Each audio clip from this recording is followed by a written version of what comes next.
Hello everyone, once again a very warm welcome to all of you. दोस्तों, पिछले lecture में हम लोग जब बात कर रहे थे तो हमारी आपकी चर्चा चल रही थी इंडियन रेलवेज के हिस्टोरिकल डेवलपमेंट पर, जिसमें हम लोग लगभग लगभग 170 साल से ज्यादा का इतिहास इंडियन रेलवेज का पढ़ रहे थे और देखिए कि क्या महत्वपूर्ण घटनाएं किस किस समय पर हुई हैं।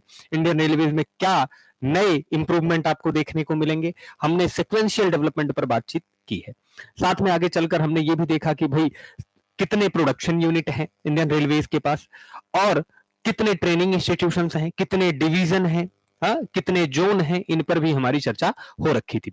लेकिन आज अपने इस लेक्चर में हम लोग बात क्या करने वाले हैं कि भाई पिछले जो भी लेक्चर हमारे आपके हो रखे हैं उन लेक्चर से रिलेटेड हम लोग आज चर्चा करने वाले हैं। किसके लिए चर्चा करेंगे सर? इन पर बनने वाले प्रश्न और अपना नया टॉपिक जिसका नाम है रेलवे ट्रैक।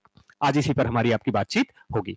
अच्छा देखो दोस्तों, ऐसा है कि मैं आपसे सरलतम बात करना चाहूंगा और ये लेक्चर सीरीज जितने भी आरआरबी जेई हो या फिर एसएससी जेई हो या किसी भी तरह का जेई एई का एग्जामिनेशन हो जहां रेलवे शब्द यानी रेलवे इंजीनियरिंग शब्द इस्तेमाल होता है उनके लिए बेनिफिशियल साबित होगा। चलो फिर देखते हैं। क्वेश्चन ये है। क्वेश्चन देखो, अब ये क्वेश्चन आप कहेंगे सर एक आध दो क्वेश्चन रिपीट हो रहे हैं, रिपीट होने दीजिएगा। क्यों? क्योंकि मैंने जानबूझकर दे रखा है कि आपसे ये किस तरीके से और पूछा जा सकता है। जैसे मान लीजिए क्वेश्चन पहला दिया कि the first railway line in India was opened for a traffic between, कहां से कहां तक के लिए ओपन की गई थी। तो आपको अच्छे से याद है कि भाई भारत में पहली रेल सार्वजनिक रूप से, याद रखिएगा आई एम सेइंग दैट, सार्वजनिक रूप से, पब्लिकली। हाँ, तो पब्लिकली भारत में पहली बार रेल कब चली? 16 अप्रैल 1853 को 3:35 पर। कितने? 3:35 पर। कहां से कहां भाई? तो बॉम्बे से थाने यानी बोरीबंदर से थाने के बीच में। वो भी कब? 3:35 पर। कितने घंटे की यात्रा? 1 घंटा 15 मिनट। हाँ, याद है ना? 1 घंटा 15 मिनट टोटल टाइम लगा था और लगभग 32 किलोमीटर की इस डिस्टेंस के लिए 3 इंजन, सिंध साहिब सुल्तान, सिंध साहिब और सुल्तान, और 14 वैगन और लगभग 400 हाँ विदेशी कबूतर, इन सरल भाषा में कहो गेस्ट। हाँ, विदेशी कबूतर कहने का मजाक है मेरा थोड़ा सा, तो क्या कहिएगा? गेस्ट। कितने? 400 गेस्ट के साथ ये पहली यात्रा शुरू होती है। तो भारत में पहली बार ट्रेन कब चली थी? तो आप बताइए कि 16 अप्रैल 1853। क्या टाइम था? 3:35 पीएम। हाँ जी, याद है ना? डिस्टेंस कितनी थी? तो अप्रॉक्स, हाँ, 32 किलोमीटर। 32 किलोमीटर। कितने लोकोमोटिव थे यानी कितने इंजन थे? 3। कौन कौन से? सिंध, साहिब और सुल्तान। ये 3 इंजन हमें आपको देखने को मिलेंगे। अच्छा, फिर हमने बात करी सिंध साहिब सुल्तान ये 3 लोकोमोटिव के साथ अगर कितने कोचेस थे, तो कोच के लिए अगर बात करनी हो तो वैगन्स की बात करनी हो अगर कि कितने वैगन्स थे, तो वैगन्स कुल 14 थे। कितने गेस्ट थे? हाँ, तो गेस्ट कितने थे? 400 अप्रॉक्स जो है ये आपके पास गेस्ट देखने को मिलते हैं। अप्रॉक्स 400 गेस्ट देखने को मिलेंगे। ठीक। अच्छा, अब आपसे कभी कभी ये पूछ लेता है कि सर जी ये टाइम कितना लगा था इस यात्रा में। हाँ, तो अगर आपको बात करनी हो ट्रेवल टाइम की, हाँ, ट्रेवल टाइम की बातचीत करनी हो तो ट्रेवल टाइम 1 घंटा 15 मिनट। कितनी देर? अप्रॉक्स 1 घंटा 15 मिनट का टाइम ट्रेवल था। डिस्टेंस हम 1 घंटा 15 मिनट में लगभग लगभग ये डिस्टेंस हम लोग पूरी करते हैं। तो ये स्थिति हमारे सामने थी जो हमने आपको बताई कि भारत में पहली बार सार्वजनिक रूप से रेलवे कब देखने को मिली थी। तो याद कर लीजिएगा, बड़ी सिंपल बात है ना। अच्छा, तो बता दीजिए यहां कि भाई पहली बार रेलवे कहां से कहां तक? बॉम्बे से थाने के बीच देखने को मिली थी आपको, और ये उसकी डिटेलिंग है कि कितने इंजन और इन इंजनों का नाम क्या था sir? Name of locomotive?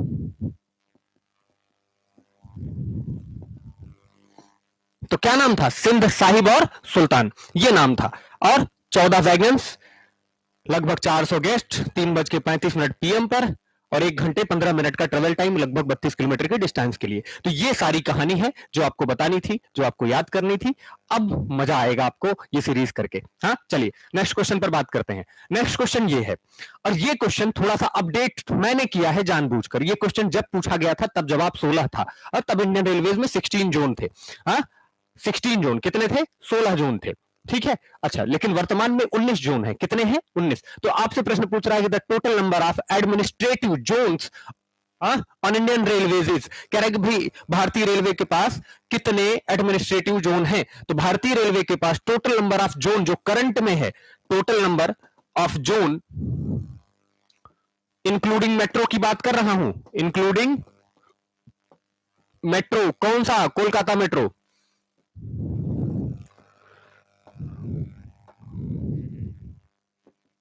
Kolkata metro. तो कुल कितने हैं? 19 जोन। और कितने डिवीजन हैं? तो अगर डिवीजन की बात करनी हो, हाँ डिवीजन की बात करनी हो तो डिवीजन कितने हैं भाई? 70 डिवीजन है। कितने डिवीजन है? 70 डिवीजन है। तो जवाब ये हो जाएगा। जब ये प्रश्न पूछा गया था तब इस प्रश्न में संशोधन था और तब जवाब 16 हुआ करता था, लेकिन मैं आपसे ये कह रहा हूं कि 16 नहीं, अब बताइएगा, कभी पूछा जाए तो 19 बताइएगा।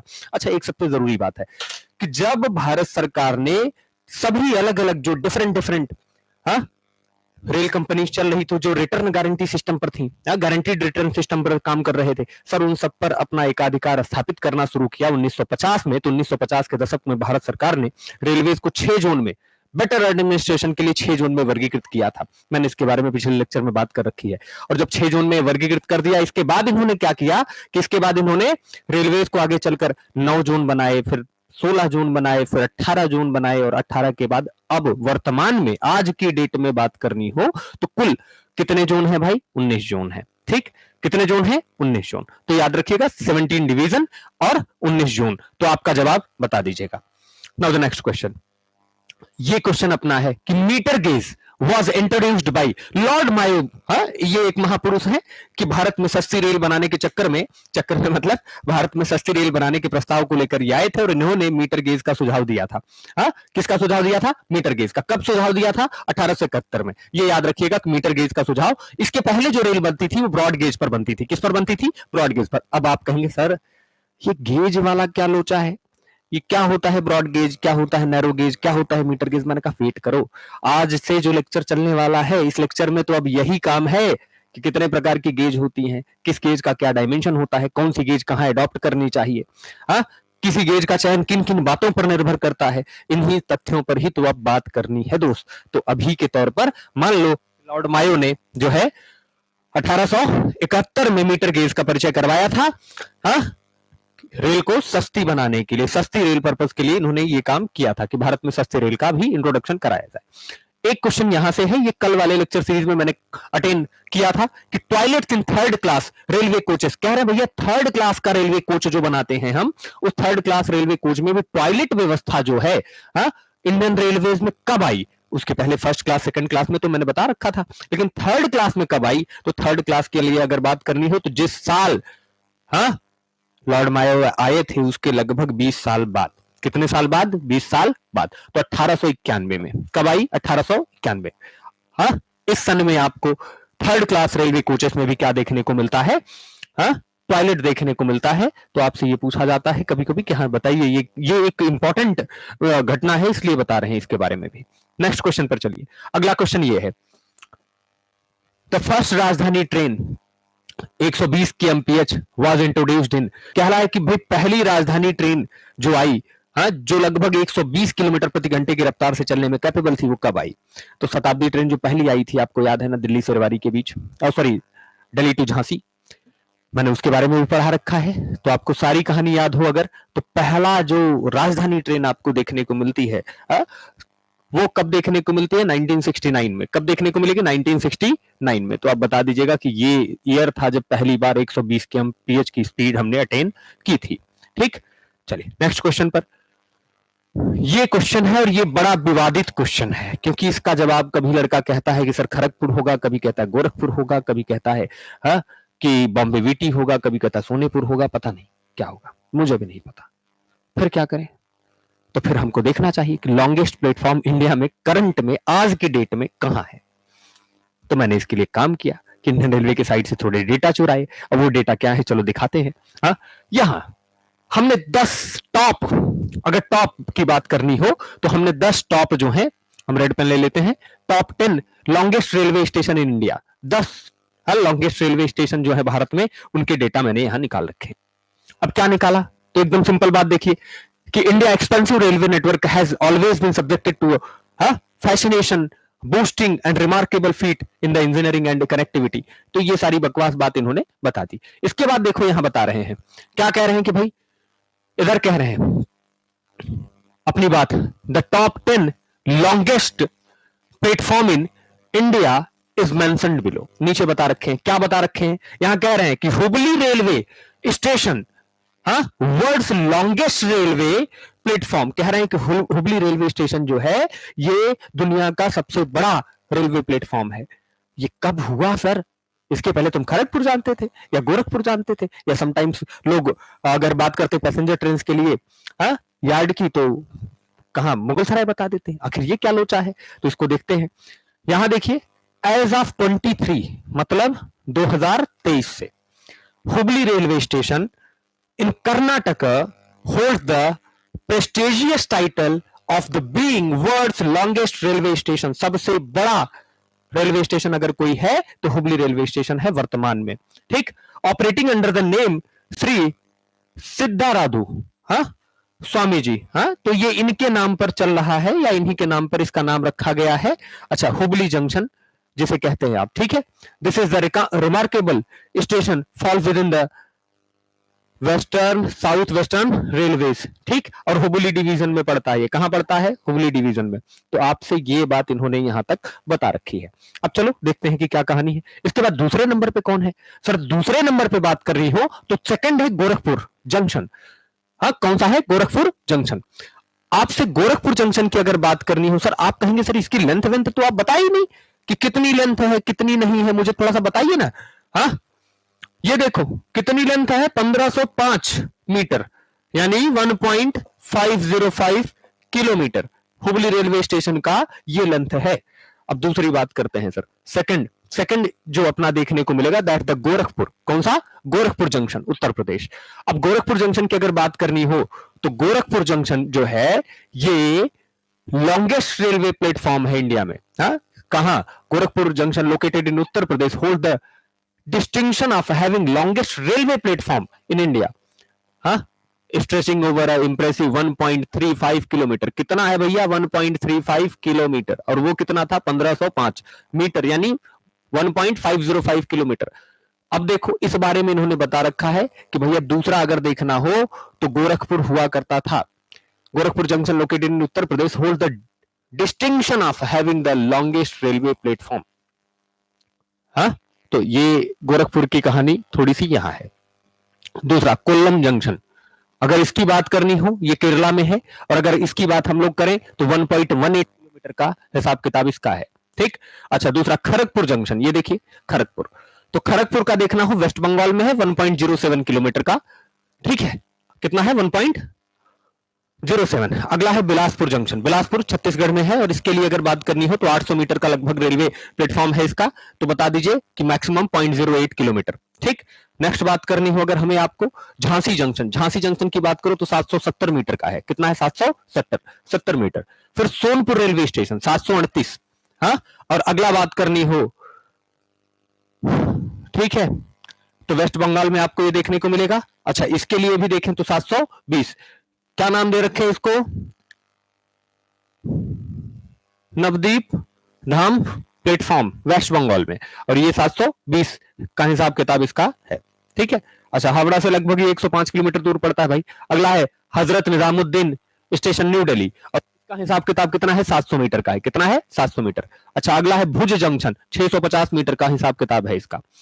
अब देखो 2023 में कुछ ऐसे प्रश्न पूछे जा रहे हैं इंडियन रेलवे से, जो इंडियन रेलवे बताना चाहता है आपको कि सर जी आप भी इन प्रश्नों का जवाब जानिए। जैसे कि what is the longest railway platform in India 2023? कह रहा है भैया लॉन्गेस्ट रेलवे प्लेटफॉर्म 2023 में कौन है? देख भाई, इसके पहले उत्तर प्रदेश का गोरखपुर हुआ करता था, लेकिन 2023 में कर्नाटक में कौन सा? हुबली जो है ये है। ठीक, 1505 मीटर। अच्छा, अब यही प्रश्न बदलकर पूछा जा सकता है कि which railway station in Uttar Pradesh has the longest platform? तो भैया उत्तर प्रदेश में एक ही है और गोरखपुर नाम है उसका। क्या नाम है? गोरखपुर नाम है, और 1.35 किलोमीटर का स्ट्रेच है। कितना है? 1.35 किलोमीटर का। ठीक, तो मार्क कर लीजिएगा। इस तरीके से प्रश्न इनसे पूछे जा रहे हैं। अगला प्रश्न अगर देखना हो तो ऐसा पूछा जा रहा है कि where is the Kollam junction located and what is special about its platform? कह रहा है कोल्लम जंक्शन कहां है ये बता दो, और सर जी उसका प्लेटफॉर्म के बारे में क्या नई बात है? तो प्लेटफॉर्म भैया 1.18 किलोमीटर का है, ये बताना क्या नई बात है। और कहां है भैया कोल्लम? तो केरला में है, सिंपल बात है। ठीक है, चलो नेक्स्ट बात। अगला क्वेश्चन जो इनसे पूछा जाता है कि why is the Kharagpur junction historically significant? कह रहा है खड़गपुर जंक्शन जो है ये ऐतिहासिक रूप से क्यों महत्वपूर्ण है? तो सर खड़गपुर वाला जो है उसका भी तो स्ट्रेच है 1.07 किलोमीटर का। तो आप बता दीजिए कि Kharagpur junction West Bengal holds the historical importance as one of the oldest railway station in India with a platform stretching 1.07 kilometre. ठीक। अच्छा, नेक्स्ट कह रहे हैं कि which railway station rank 7th among the India's longest platform and also feature a notable bridge. कह रहा है कि कौन सा ऐसा रेलवे प्लेटफॉर्म है जो 7वें स्थान पर है लंबाई के हिसाब किताब से, और उसके पास सबसे लंबा रेलवे ब्रिज भी है। तो लंबा रेलवे ब्रिज भाई ये बिहार में है। कहां है आप मुझे बताइएगा। सोनपुर रेलवे स्टेशन है बिहार में, और इसके लिए अगर बातचीत करनी हो तो 738 मीटर इसकी लेंथ देखने को मिलेगी, और आपको सबसे ज्यादा रेल रोड जो देखने को मिलेगा, known for hosting India's longest road cum rail bridge, Ganga rail road bridge, आपको ये देखने को मिलेगा, सोनपुर में है ये। ठीक है, तो इतना हिसाब किताब है। तो आपके प्रश्न का आप जवाब क्या होना चाहिए? अपने प्रश्न पर वापस चलिए, प्रश्न पर वापस चलिए। अगर यहां होता कौन सा? हुबली। कौन सा होता? हुबली। कितना है? 1.505 किलोमीटर, 1.505 किलोमीटर। तो ये हुबली रेलवे स्टेशन सबसे बड़ा है। अच्छा, इसके बाद है गोरखपुर। गोरखपुर, गोरखपुर का हिसाब किताब है 1.35 किलोमीटर। फिर बात करो तीसरा। याद करते चलो, देखते चलो। यहां से सबसे पहले हमने पढ़ाया कौन सा? 1.505 किलोमीटर। कौन सा? हुबली। अच्छा, दूसरा पढ़ाया गोरखपुर 1.35। तीसरा कोल्लम जंक्शन है। कौन सा है? कोल्लम है। और इसका हिसाब किताब कितने का है भाई? तो इसके लिए अगर बात करनी हो तो 1.18। तो तीसरा अगर आपको बताना हो, 3 महत्वपूर्ण लिख लीजिए बस। तीसरा बताना हो तो क्या बता दीजिए? कोल्लम जंक्शन है। 1.18 किलोमीटर का हिसाब किताब है इनका। इस तरीके से अगर आप बढ़ते हुए हिसाब किताब में देखें तो आपको ये देखने को मिलेगा। ठीक है। अच्छा, तो बता दीजिए सर जवाब क्या होगा? अब इन सब में चलिए, तो यही सबसे बड़ा मिल रहा है इन तीनों में, और अब आप जवाब दीजिएगा तो बताइएगा। और ये कब हुआ सर? 2023 में ये घोषित किया गया है। तो आप बता दीजिएगा कि अब खड़गपुर नहीं भाई, अब कौन सा? हुबली जो है ये आपका सबसे बड़ा लॉन्गेस्ट रेलवे प्लेटफॉर्म वाला स्टेशन है। ठीक है, तो अब हमें लगता है कि आप बता पाएंगे कि कहां क्या स्थिति है। चलिए, मैंने फिलहाल आपको 10 बड़े रेलवे स्टेशन के बारे में बता दिया। तो पहला है हुबली, दूसरा है गोरखपुर, तीसरा है कोल्लम, चौथा है खड़गपुर। चौथा है खड़गपुर।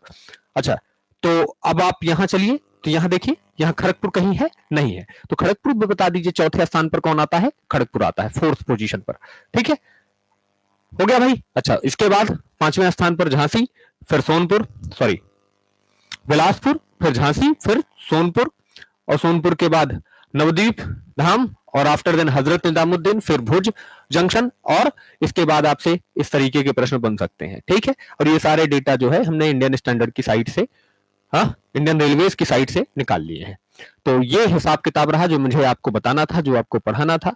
क्या होता है कि हम आप पहले कभी कभी पढ़ रखते हैं कि गोरखपुर रेलवे स्टेशन सबसे लंबा रेलवे स्टेशन है, ऐसा पढ़ रखते हैं, तो हमको हमेशा याद रह जाता है वो, क्योंकि ये बड़ी इंपॉर्टेंट बात है। तो खड़गपुर कभी पढ़ा तो खड़गपुर याद रह जाता है, लेकिन अगर आपसे कभी पूछा जाए तो बताइएगा कि हुबली है। ठीक है, चलिए अब आते हैं हम यहाँ कि the longest rail bridge on the Indian railways. कह रहा भाई लॉन्गेस्ट रेल ब्रिज, अभी आपको पढ़ाया था कि सोनपुर जंक्शन का, सोनपुर रेलवे स्टेशन के पास ही है, और आप इसे Sone bridge at Dehri on Sone road कहते हैं। तो ये जो है ये सबसे लंबा रेल ब्रिज आपको देखने को मिलता है भारत में। ठीक है, अच्छा, तो ये हिसाब किताब है। ठीक है, चलिए नेक्स्ट क्वेश्चन पर चलते हैं। 8वां क्वेश्चन अपना है रेलवेज ओरिजिनेटेड इन। कह रहा है रेलवे का कब पहली बार देखने को मिला? तो 1825 में। कब देखने को मिला? 1825 में। कहां? इंग्लैंड में। कहां देखने को मिला? इंग्लैंड में। यात्रा कहां से शुरू होती है? स्कॉटलैंड। तो ये आपको याद रखना पड़ेगा। अब बता दीजिएगा कि सर इसका जवाब जो है क्या है? इंग्लैंड है। ठीक, next, the first rail on Indian railways was opened इन। तो ये वही प्रश्न है पहला वाला, 1853 बता दीजिएगा। 9 का जो जवाब आपको मिलेगा वो 1853 मिलेगा। ये बकवास प्रश्न है। अगला क्वेश्चन देखो, ये कल के लेक्चर सीरीज से है और जो आपसे पूछा गया है और आगे चलकर कहीं पूछा जा सकता है, तो मैंने वही प्रश्न दिया है कि headquarter of south central railway, south central railway का हेडक्वार्टर कहां है? तो साउथ सेंट्रल रेलवे की अगर बात करनी हो तो साउथ सेंट्रल रेलवे का हेडक्वार्टर जो है ये सिकंदराबाद में है। कहां पे है? सिकंदराबाद में। तो आपसे ये प्रश्न बन सकता है कभी, तो याद रखिएगा मैंने कल आपको हर प्रकार के रेलवे जोन के हेडक्वार्टर बता रखे थे कि किसका कहां पे है। ठीक है, next, headquarter of east central railway. East central railway की अगर बातचीत करनी हो तो ईस्ट सेंट्रल रेलवे का हेडक्वार्टर आपको हाजीपुर में देखने को मिलता है, और मैंने ये भी आपको बता रखा है।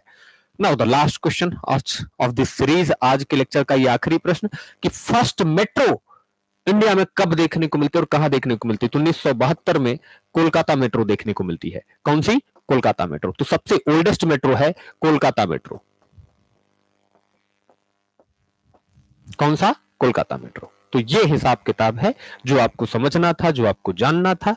अब आपको मैंने ये सारी कहानी बता दी। नाउ अब हम मूव करते हैं अपने अगले पार्ट पर और अपने प्रश्नों की श्रृंखला के साथ आज अपने थ्योरेटिकल पोर्शन पर। तो थ्योरेटिकल पोर्शन आज अपना शुरू होगा नया टॉपिक जिसका नाम है railway track and it's component. कि रेलवे ट्रैक और उसका मेन कंपोनेंट क्या हुआ करता है। तो किसी को अगर ना समझ में आए कि रेलवे ट्रैक क्या है, तो भाई रेलवे ट्रैक को सीधा सीधा समझो, सीधा सीधा, कि आपका जो ट्रेन है ना, जो दो समांतर स्टील की पटरियों पर या स्टील के गर्डर्स पर क्या करता है? मूव करता है। हा? उस पूरे के पूरे गर्डर सिस्टम अरेंजमेंट को ही हम क्या नाम दे देंगे? ट्रैक। वैसे सरल भाषा में मैंने इसकी डेफिनेशन लिख रखी है। क्या लिख रखी? ट्रैक और परमानेंट वे। कुछ लोग इसे परमानेंट वे भी कहते हैं, तो इसके बारे में हम लोग थोड़ी देर बात करेंगे, बात करेंगे। ट्रैक और permanent way is a rail road on which train runs. कह रहा है कि भाई एक बात है कि ट्रेन के चलने के लिए रेल के माध्यम से जो हम रास्ता बना रखे हैं, वही रास्ता किस नाम से जाना जाएगा? वही रास्ता हमारा जाना जाएगा किसके नाम से? वे के नाम से। अच्छा, अगर बात करनी हो तो कुछ नहीं सर, ये रेलवे ट्रैक आपका है, और इसी रेलवे ट्रैक पर तो क्या आपका वो व्हीकल, आपका वो ट्रेन क्या करता है? आपका वो ट्रेन इसी पर तो क्या करेगा? मूव करेगा। जब इसी पर मूव करेगा तो आप सिंपली बता सकते हैं कि ये क्या है सर? ट्रेनों के चलने के लिए जो आप क्या बना रखे हैं, हाँ, पथ बना रखे हैं, वही पथ क्या कहलाएगा? रेलवे ट्रैक कहलाएगा। क्या कहलाएगा? रेलवे ट्रैक कहलाएगा। अब मुद्दा आता है कि भाई एक बात बता दो, रेलवे ट्रैक की अगर बातचीत करनी हो, जो ट्रेनों के चलने के लिए हम बना रखे हैं, वो कितने प्रकार का होता है? तो हम बात करने हैं टाइप्स ऑफ रेलवे ट्रैक पर। किस पर बात करने वाले हैं? टाइप्स ऑफ रेलवे ट्रैक पर। मुझे एक सेकंड चाहिए ताकि मैं थोड़ा सा बैकग्राउंड चेंज कर सकूं।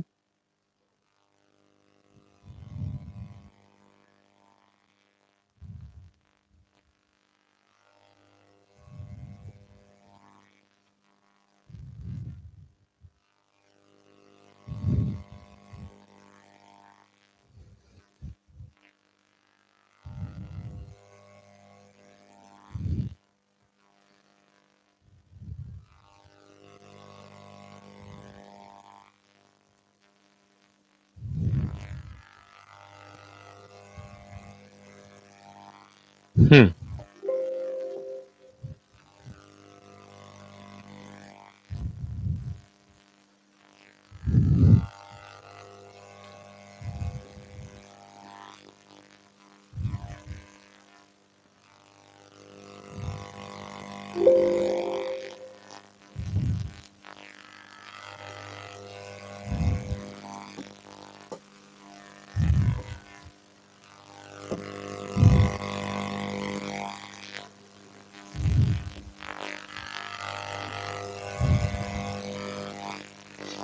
ठीक है, आते हैं रेलवे ट्रैक पर, बात करते हैं कितने प्रकार का होता है, थोड़ी इस पर चर्चा करते हैं।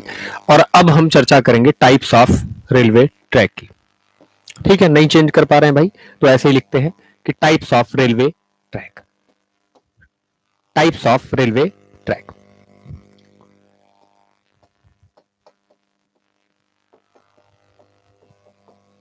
Types of railway track. पहले तो बात यह हुई कि रेलवे ट्रैक क्या है। तो रेलवे ट्रैक क्या है, जब हम लोग इस पर चर्चा कर रहे थे तो आपने सिंपली बताया कि सर ट्रेनों के चलने के लिए जो हम क्या बना रखे हैं, रास्ता बना रखे हैं, वही क्या कहलाता है? रेलवे ट्रैक कहलाता है। सरल भाषा में कहना हो तो आप इसी तरीके से डिफाइन कर सकते हैं कि रेलवे ट्रैक जो है रेल के चलने के लिए बनाया गया पथ है, रास्ता है, जो कि स्टील गर्डर और स्लीपर्स बैलास्ट के कंपोजिशन या कॉम्बिनेशन से हम बनाते हैं, या पर्टिकुलर अरेंजमेंट से हम बनाते हैं। तो एक लाइन की डेफिनेशन तो आपने पहले ही दे रखी थी, हाँ, बता रखा था। क्या बता रखा था? कि ट्रैक और permanent way is the rail road on which train run. ठीक है, ये तो सिंपल बात थी जिस पे ट्रेनें चलती हैं। लेकिन भाई साहब, अगर नेचर के हिसाब से देखा जाए, मतलब प्रकृति के हिसाब से देखा जाए, प्रकृति मतलब क्या?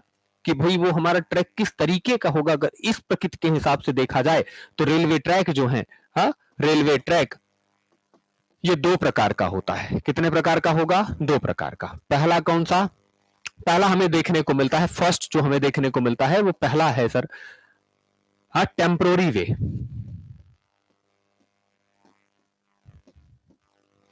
और दूसरा देखने को मिलता है परमानेंट वे। परमानेंट वे, ये क्या हिसाब किताब है टेम्पोररी वे या परमानेंट वे का?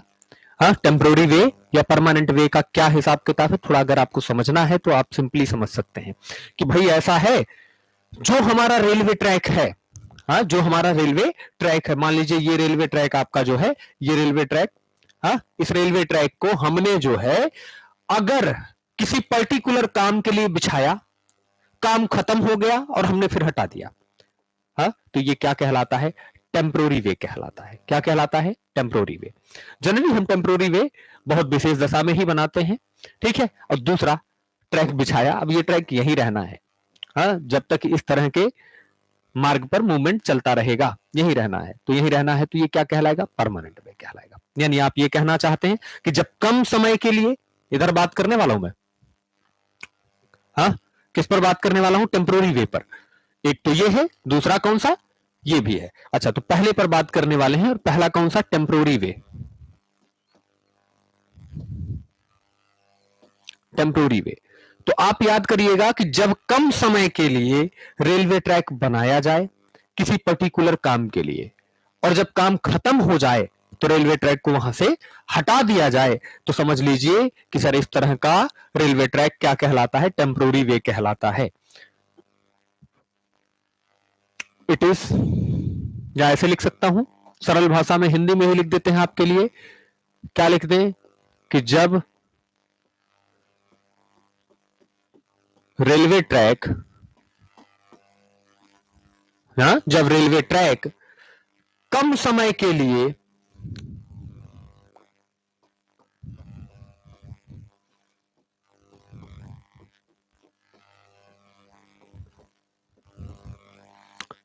किसी विशेष कार्य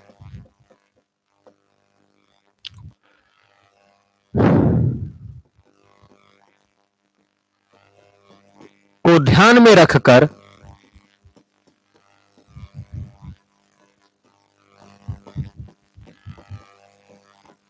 बनाए जाते हैं, तो उन्हें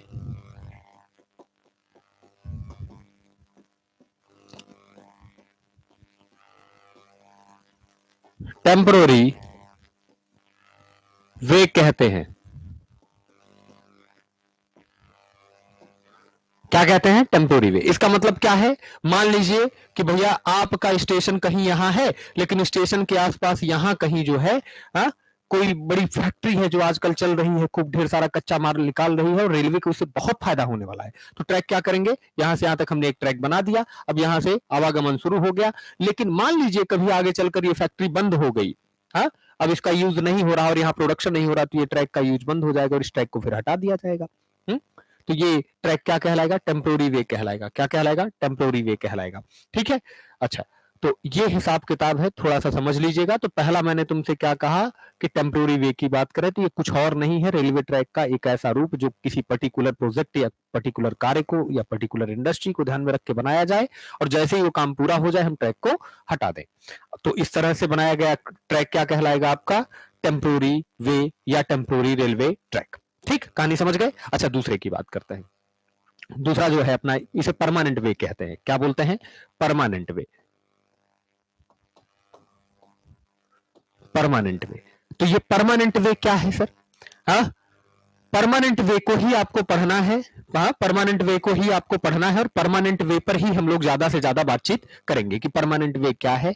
असल में जब हम लोग क्या करते हैं कि इस्पात की दो समांतर पटरियां जिन पर, हाँ, क्या करते हैं हम, ट्रेनें चलती हैं, इन्हीं को हम क्या करते हैं, अगर बात करें तो ये रेल पथ कहलाती है। क्या कहलाती है? रेल पथ। और परमानेंट की वे की अगर बातचीत की जाए तो परमानेंट वे अपने प्रकृति के हिसाब से सेमी इलास्टिक होता है। Semi elastic in the sense load लगने पर वो थोड़ा दब जाएगा, लोड हटने पर रिगेन तो कर लेगा अपने वापस शेप एंड साइज में, लेकिन थोड़ी सी स्ट्रेन उसमें बची रह जाएगी जो रिकवर नहीं होगी। ठीक है। अच्छा, तो यहां हम लोग बात करते हैं, तो मैं एक ही बात लिखने वाला हूं कि परमानेंट वे या रेलवे ट्रैक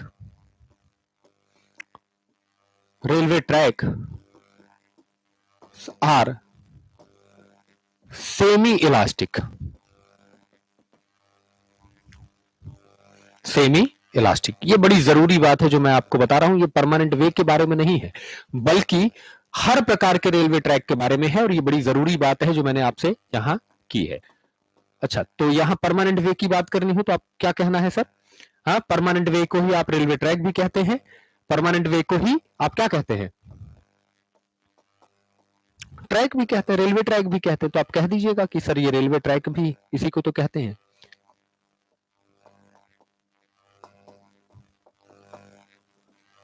ठीक है, तो ये भी आप समझते रहिएगा। तो सरल भाषा में हम लोग बात कर रहे थे, किसकी बात कर रहे थे? रेलवे ट्रैक की। तो रेलवे ट्रैक में आपने क्या बताया कि भाई रेलवे ट्रैक की अगर हम लोग चर्चा करें सर जी, तो रेलवे ट्रैक जो है ये ट्रेनों के चलने के लिए बनाया गया रेल रोड है। हाँ, ठीक है, यानी इस बात की दो समांतर पटरियां जिन पर ट्रेनें चलती हैं, हाँ, यही क्या कहलाएंगी? आपको रेलवे ट्रैक कहलाएंगी। ठीक है, क्या कहलाएंगी? Railway track. ठीक है, अच्छा, वो दो समांतर पटरियों को हम रेल कहते हैं। क्या कहेंगे? रेल कहेंगे। ठीक है, तो वो बाद में देख लेंगे। लेकिन अगर हम पर किसकी बात करें? रेलवे ट्रैक की, तो रेलवे ट्रैक बाय नेचर दो तरह का होता है, मतलब दो तरह से बनाया जाता है, दो तरीके का बनाया जाता है। यूज के अकॉर्डिंग बात की जाए तो एक तो टेम्पोररी है, दूसरा परमानेंट है। ये क्लासिफिकेशन जो मैंने आपके लिए किया है, हाँ, ये किया है depending upon use, types of railway track, और ये रेलवे ट्रैक का क्लासिफिकेशन हमने किया है यूज को ध्यान में रखते हुए। तो for a particular project and but less time, तो ये क्या कहलाएगा? टेम्पोररी। और ये लॉन्ग टर्म के लिए बना के रखें तो परमानेंट वे। इसीलिए रेलवे ट्रैक को कुछ लोग परमानेंट वे भी कहते हैं, क्योंकि railway track generally permanent nature के ही बनाए जाते हैं। ठीक है, इतनी कहानी अगर हम लोग समझ चुके हैं तो अब हम लोग थोड़ी सी अगली बात पर चलेंगे, और अगली बात अपनी ये है कि भैया रेलवे ट्रैक जो है, रेलवे ट्रैक जो है, ये रेलवे ट्रैक चाहे वो टेम्पोररी हो चाहे परमानेंट हो, ये सेमी इलास्टिक होता है। कैसा होता है? सेमी इलास्टिक होता है बाय नेचर। इतनी बातचीत हम लोग ने कर ली है। अब हम लोग को यह समझना है कि कितने कंपोनेंट होते हैं। हाँ, कितने कंपोनेंट होते हैं किसी भी रेलवे ट्रैक में।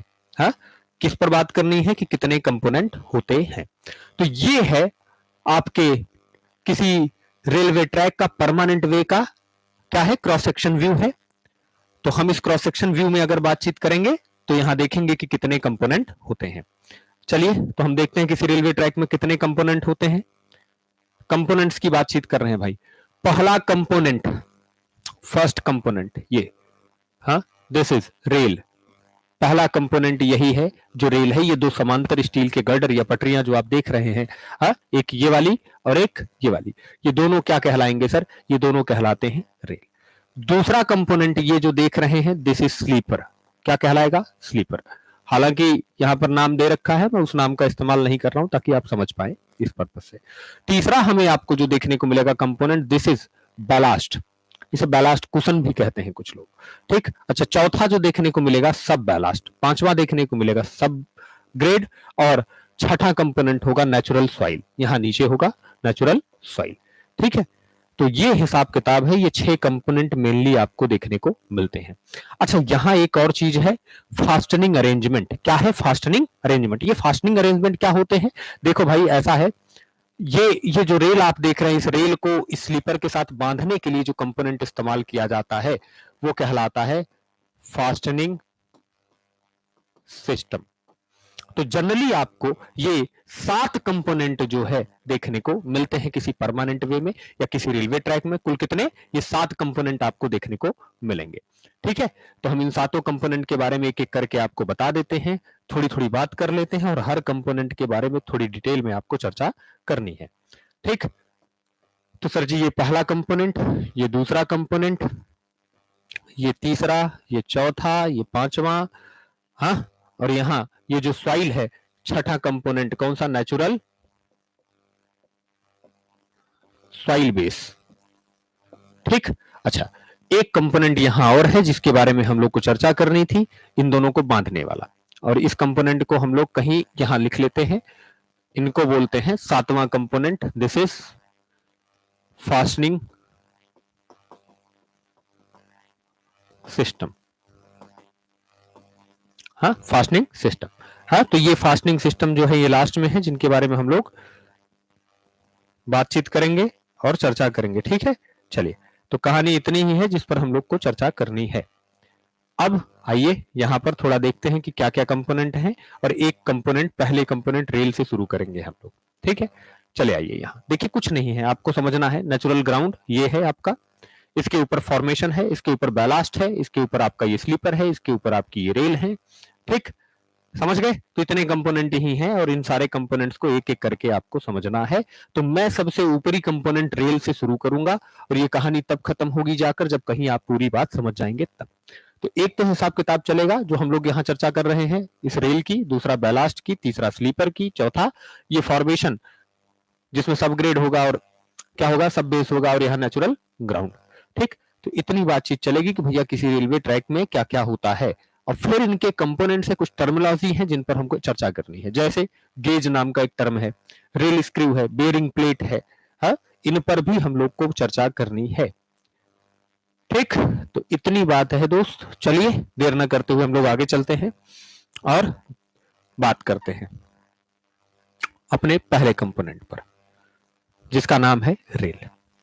क्या नाम है भाई? रेल। तो रेल पर ही चर्चा अब हम लोग शुरू करेंगे।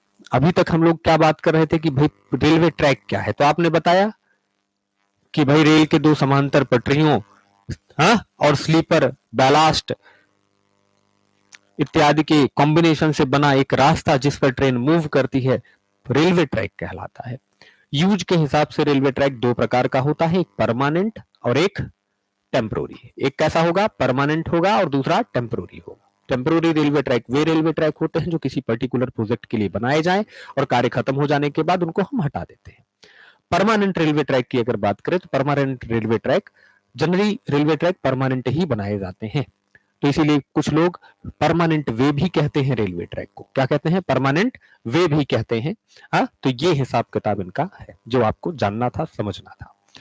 अब हम लोग को एक एक कंपोनेंट की बातचीत करनी है और पहला कंपोनेंट जो है रेलवे ट्रैक का, जिसका नाम है रेल, इसी पर हमारी बातचीत चलेगी कि रेल क्या है। तो रेल जो है सर, अगर इसकी बात करें तो किसी रेलवे ट्रैक पर इस्पात की दो वो समांतर पटरियां जो एक्सल लोड को कह लीजिए, एक्सल लोड समझते हैं ना, एक्सल लोड को पॉइंट लोड में कन्वर्ट करें और जिन पर ट्रेन का पहिया आपका मूव कर रहा हो, यही क्या कहलाते हैं? रेलवे, रेल कहलाती है। यानी अगर यहां बात करिए तो कहिए किसी रेलवे ट्रैक पर इस्पात की ये दो समांतर पटरियां, जिन पर आपका क्या मूव करेगा, आपका पहिया मूव करेगा, और ये पहिए द्वारा आने वाला एक्सल लोड, जो कि रोलिंग टाइप है, ये इसे किस में कन्वर्ट करता है? पॉइंट लोड में कन्वर्ट करता है। यही क्या कहलाएगा? यही रेल कहलाएगा। क्या कहलाएगा? रेल। यानी सिंपल बात कह सकते हैं ना सर, कि इस्पात की दो समांतर पटरियां जिन पर ट्रेन का पहिया मूव करता है और जिनका कॉम्बिनेशन आगे चलकर क्या बनाता है? रेलवे ट्रैक बनाता है। यही समांतर पटरियां ही किस नाम से जानी जाएंगी? तो इन्हीं समांतर पटरियों को हम रेल कहते हैं। ठीक है, सिंपल बात है। अच्छा, तो रेल का काम क्या है, इस पर थोड़ी देर बाद आते हैं, लेकिन जरूरी बात जो है, इनको अगर डिफाइन करना हो आपको कि रेल क्या है, कैसे डिफाइन कीजिएगा। हाँ, तो थोड़ा सा हम लोग क्या करते हैं, बेसिक बात कर लेते हैं कि रेल का क्या क्या काम है, क्या फंक्शन है, फिर आगे चलकर पढ़ेंगे कि रेल के केमिकल कंपोजिशन क्या होते हैं और कितने तरह की रेल आती है, इन पर भी हमें चर्चा करनी है। तो रेल की डेफिनेशन में अगर हमें कहना हो कभी, तो कह सकते हैं कि rails are the member of the track laid to parallel lines to provide an unchanging, continuous and level surface for the movement of train. यानी वही बात तो कह रहा हूं मैं, क्या कह रहा हूं कि ट्रेन के चलने के लिए इस्पात की दो बिछाई गई समांतर पटरियां, वही क्या कहलाती हैं? रेल कहलाती है। ठीक है। अच्छा, आगे कह रहे हैं कि to be able to withstand stress they are made up of high carbon steel. Generally high carbon steel का बनाते हैं, लेकिन कुछ ऐसे दशाएं भी हैं जिसमें मैग्नीज स्टील का इस्तेमाल होगा, तो हम उस पर भी कभी आगे चलकर चर्चा करेंगे। तो हम लोग से क्या बातचीत कर रहे हैं कि भाई रेल जो है ये इस्पात की दो समांतर पटरियां हैं जो ट्रेन के चलने के लिए बिछाई जाती हैं। ठीक है, लेकिन काम क्या है इनका? काम पर चलिए और काम पर चले तो हम यहां कह सकते हैं कि rails are similar steel girder, हाँ similar to steel girder. Rail जो है स्टील गर्डर के जैसी ही है, मतलब सेम काम स्टील गर्डर वाला ही है। और इनके क्या क्या काम है पहले ये समझिए। पहला काम है to provide a continuous and level surface for the movement of train. Train के चलने के लिए कंटिन्यूअस लगातार और एक लेवल सरफेस प्रोवाइड करना, ये इनकी जिम्मेदारी है। दूसरा काम क्या है, they provide a pathway which is smooth and very little friction. हाँ वेरी लिटिल फ्रिक्शन कह रहे हैं कि स्मूथ पथ प्रोवाइड करते हैं जहां घर्षण बहुत कम है। The friction between the steel wheel and the steel rails about 1/5 of the friction between pneumatic tyre and metallic road. हाँ मेटल रोड कह रहे हैं भाई देखो ऐसा है कि अगर हम लोग देखें कि सड़क पर हमारा जो क्या चलता है, व्हीकल चलता है, तो सड़क और उसके टायर के बीच होने वाले फ्रिक्शन का 1/5 गुना ही फ्रिक्शन हमें यहां रेल और व्हील के बीच में देखने को मिलेगा। हाँ रेलवे व्हील के बीच में देखने को मिलेगा। नेक्स्ट अगर बात करें तो एक और पॉइंट है कि they serve as lateral guide for the wheels. Lateral guide का काम करने का मतलब क्या है, देख भाई पहिया ऐसे होता है, अगर आपको याद ना हो तो मैं थोड़ा सा ऐसे एक गंदा डायग्राम बनाऊंगा। हाँ एक थोड़ा सा ऐसे गंदा सा डायग्राम बनाऊंगा।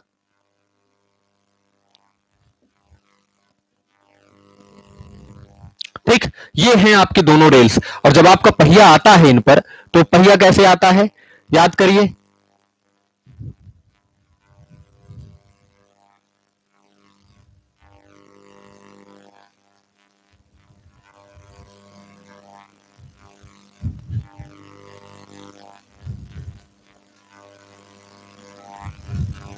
ये देखिए ऐसे आता है।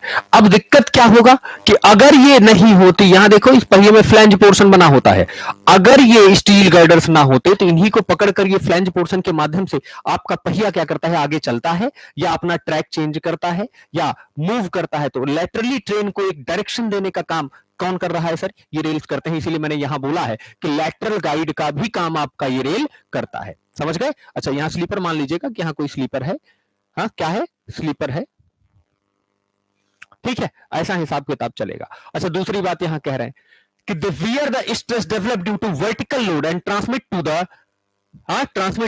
The axle and wheels of the rolling stock as well as due to braking and thermal forces. कह रहे हैं भाई देखो ये सारा हिसाब किताब समझो कि किस तरह के लोड को ये वियर करता है। आगे फिर कह रहे हैं कि they carry out function of transmitting load to a large area of formation through the sleepers and the ballast. कह रहे हैं ये अगर रेल ना होती तो ये रेल ही क्या काम करती है, ये रेल इस रोलिंग व्हील के लोड को क्या करती है, पॉइंट लोड में कन्वर्ट करती है, और इस पॉइंट लोड को कहां, स्लीपर पर ट्रांसफर करती है। और स्लीपर क्या करता है सर, स्लीपर अपने नीचे फॉर्मेशन को ट्रांसफर करता है यूडीएल के रूप में, फिर इसके नीचे जाता है। तो हिसाब किताब समझना हो तो आप ऐसे सिंपली कह सकते हैं कि रोलिंग लोड को पॉइंट लोड में कन्वर्ट करना भी किसका काम है, रेल गर्डर का काम है, यानी स्टील और सॉरी रेल्स का काम है। तो सिंपली अगर कहना हो आपको तो आप ऐसे कह सकते हैं। मैं यहां आपके लिए एक शब्द इस्तेमाल कर लेता हूं और वो शब्द बड़ा सिंपल है कि रेल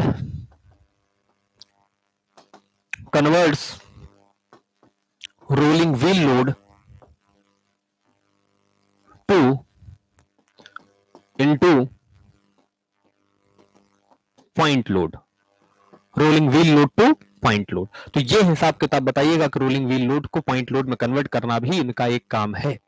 ठीक है, तो ये बात हम लोग ने जनरली की है। अब बात समझिएगा स्टील का उत्पादन कैसे होता है, केमिकल कंपोजिशन क्या होता है और कैसे बनाए जाते हैं, इस पर भी हमें चर्चा करनी है। तो हम लोग इस पर भी चलते हैं, कि करके बात करते हैं। देखो भाई सबसे पहली बात आती है कि अगर हम लोग बात करें, हाँ तो यहां आपने लिख दिया ना, बता दिया कि rail converts rolling wheel load into point load and transmit, ये पूरा टर्म लिख दीजिए भाई, and transmit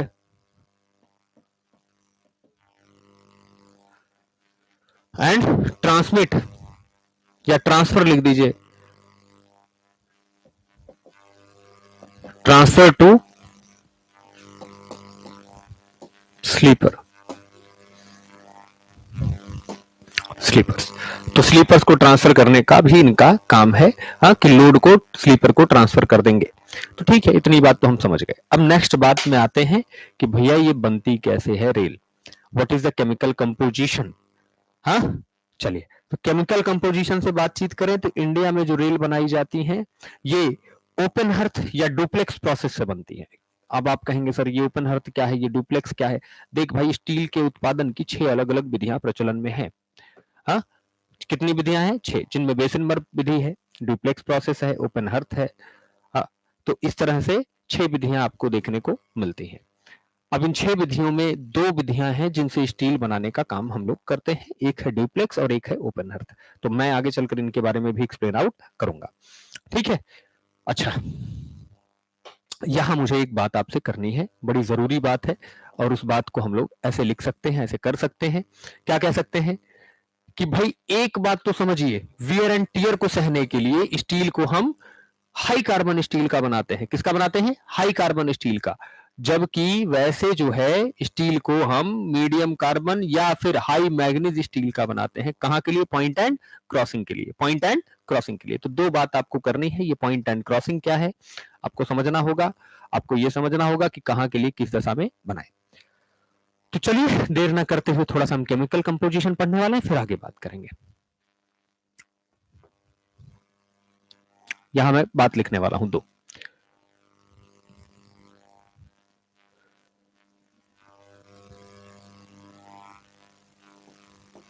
To resist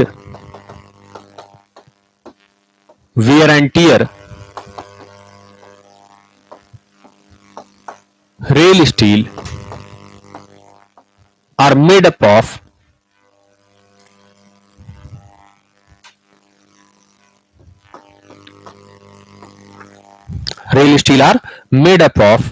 high carbon steel.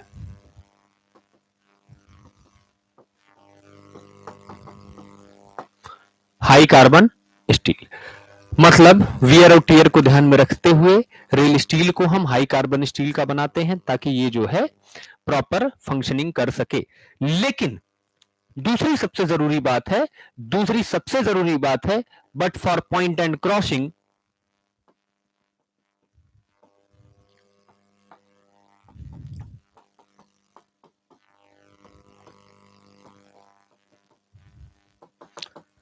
it is made up of manganese steel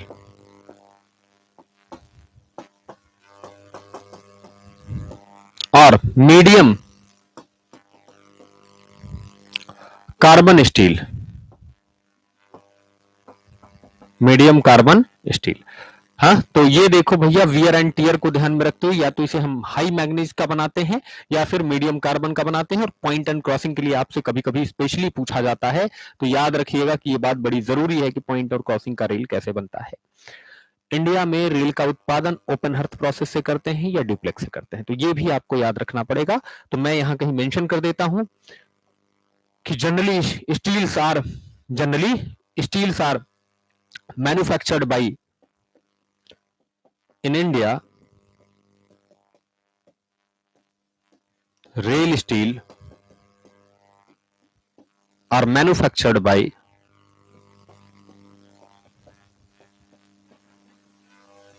open hearth और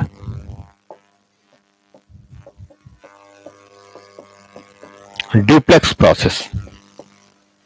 ये बात आपको याद रखना पड़ेगा कि इंडिया में रेल स्टील का उत्पादन किस किस विधि से करते हैं और कैसे चलता है। अब डुप्लेक्स विधि क्या होती है, कैसी होती है, इस पर भी हमें चर्चा करनी है और बाकी चीजों पर भी हम लोग को बातचीत करनी है। ठीक, तो इतनी कहानी हमने आपसे की है, इतनी बातचीत की है, और नेक्स्ट लेक्चर जो हमारा होगा उस लेक्चर में हम बात करेंगे, नेक्स्ट लेक्चर में केमिकल कंपोजिशन ऑफ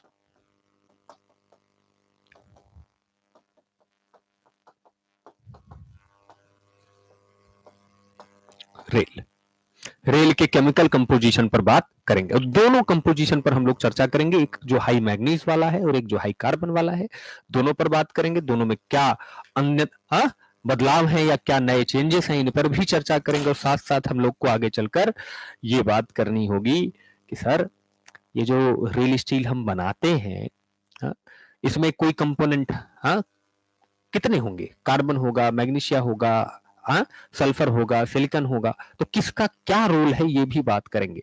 आपके लिए मैं एक प्रश्न छोड़ के जाता हूं, किलिंग ऑफ स्टील क्या छोड़ के जाता हूं? Killing of steel. ये एक टर्म है आपके लिए और ढूंढ कर बताइएगा। या फिर एक टर्म और मैं आपको दे देता हूं जो अगले हाँ क्लास में मैं आपसे चाहता हूं, वो है austenitic manganese steel. Austenitic manganese steel. तो हम इन तथ्यों के बारे में भी आपसे जानना चाहते हैं कि तथ्य क्या है, कैसे हैं। और जब ये लेक्चर समाप्त होगा, जिसमें रेल वाला टॉपिक हम लोग पढ़कर समाप्त करेंगे, तो फिर आगे चलकर इस पर बनने वाले प्रश्नों पर भी हम बात करेंगे, साथ साथ और भी जो नई चीजें हमें आपको देखने को मिलेंगी उस पर बात करेंगे। तो चलिए, बहुत बहुत धन्यवाद, बने रहिएगा साथ में और सीरीज को सपोर्ट कीजिएगा, तो हम इस सीरीज में और ही ज्यादा मदद आपके लिए और भी बेहतर बनाने का कार्य आपके लिए कर पाएंगे, जिसमें हम लोग पूरे PYQ और साथ में कुछ नए क्वेश्चन जो फ्रेम हो सकते हैं, जो RRB, जेई, SSC, जेई या अन्य जेई के एग्जाम को ध्यान में रखते हुए ये सीरीज हम लेकर चलेंगे। Thank you.